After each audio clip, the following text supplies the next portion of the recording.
வச்சுப்போம். இப்போ போட்டியை குக்கரில் போட்டுப்போம்.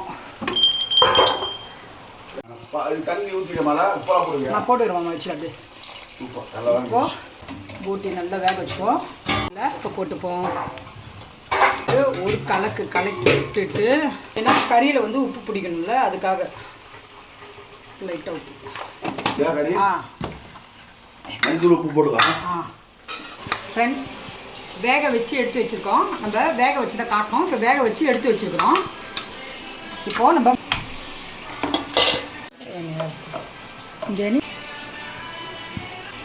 எண்ணெய் ஊற்றிப்போம்.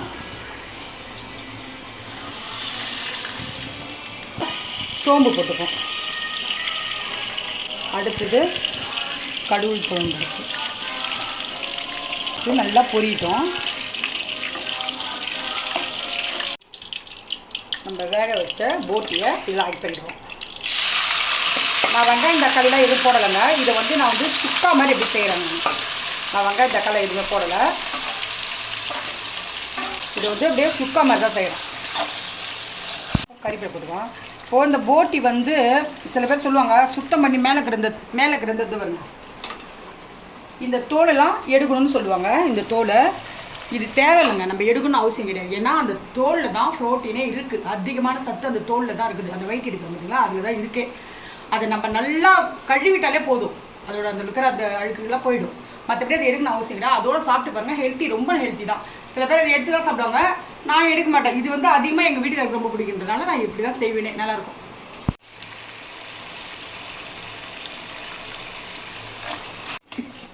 இதை வந்து நீங்கள் ஃபஸ்ட் டைம் செய்கிறீங்கன்னா போட்டிலேருந்து ஸ்மெல் வரும். நல்லா சுட தண்ணி ஊற்றி நல்லா அலசிக்கணும். ஃபஸ்ட்டு சாதா தண்ணியில் நல்லா நம்ம அலசிட்டு லாஸ்ட்டாக வந்து சுட தண்ணி ரொம்ப மஞ்சள் தூள் போட்டு நல்லா அதை கொஞ்சம் ஒரு 10 நிமிஷம் ஊற வச்சுட்டு அதுக்கப்புறம் கழுவுங்க. அது ஸ்மெல் எல்லாம் போயிடும். ஏன்னா வந்து ஹெல்த்தி தான், நல்லது தான், ரொம்ப நல்லது. எல்லாமே சாப்பிட்லாம், ஒன்றுமே இல்லை. கொழுப்புணுவாங்க, அதெல்லாம் ஒன்றுமே கிடையாது, கொழுப்பே கிடையாது. ஆல்ரெடி நல்லா நான் வேக வச்சிட்டேன். இருந்தாலும் இப்போ இதில் வந்து சுண்டணும். இப்போ வந்து நம்ம வந்து பெப்பர் ஆட் பண்ணிக்கலாம். பெப்பர், மிளகாத்தூள், கொஞ்சோண்டு மிளகாத்தூள், பெப்பர் கொஞ்சம் ஜாஸ்தியாக போடுங்க. நல்லாயிருக்கும், நல்ல டேஸ்ட்டாக இருக்கும், நல்லாயிருக்கும். நான் நிறையவே போட்டிருக்கேன் பாருங்கள், எவ்வளோ போட்டுருக்கேன். நல்லா பொரியணும். பொரிஞ்சணும். இதோட கலரே மாறிடும், சுத்தமாக அப்படியே மாறிடும், கலர் மாறிடும். ஆல்ரெடி நான் உப்பு போட்டு தான் வேக வச்சேன். இப்போ இந்த மசாலாவில் உப்பு தெரியணும்னா இந்த ரவுண்டு உப்பு, சும்மா ரவுண்டு போடு. நல்லா இது நல்லா சுண்டணுங்க. நல்லா சுண்டி தான் வரணும்.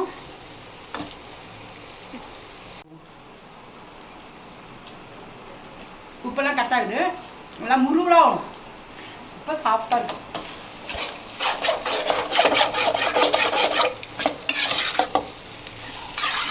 பால் எதுக்குன்னா காஃபி.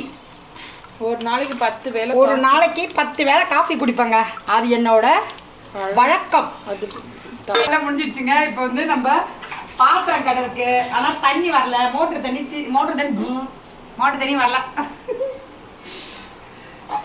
நல்ல நாளதும் அந்த மாதிரி காலில் தண்ணி வச்சுக்கிறாங்க. இப்படிதான் பண்ணுறாங்க. கொஞ்சம் விட்டா என்ன அதிகமாக விட்டாங்க. எனக்கு என்னன்னு கேட்டிங்கன்னா, மாடுலாம் இன்றைக்கி குளிப்பாட்டுவாங்களா, அதனால இன்றைக்கி தண்ணியெல்லாம் தீர்ந்துருச்சுன்னு நினைக்கிறேன். பாருங்க, செமையாக இருக்குது பாருங்க. பாருங்க, பார்க்கும்போதே சாப்பிடணும் போல இருக்கு பாருங்க. பெப்பர், ஆட்டுக்கால்,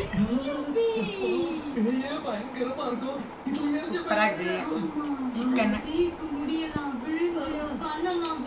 அது நல்லா இருக்குது. போட்டி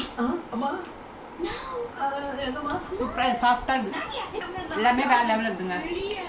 ஹாப்பி மாட்டுப் பொங்கல் நல்வாழ்த்துக்கள். அனைவரும் என்ஜாய் பண்ணுங்கள். மாடை துன்புறுத்தாதீங்க, சந்தோஷப்படுத்துங்க, என்ஜாய் பண்ணுங்கள். நல்ல விதமாக சமைச்சி சாமிக்கு வச்சு படைச்சி என்ஜாய் பண்ணி சாப்பிடுங்க.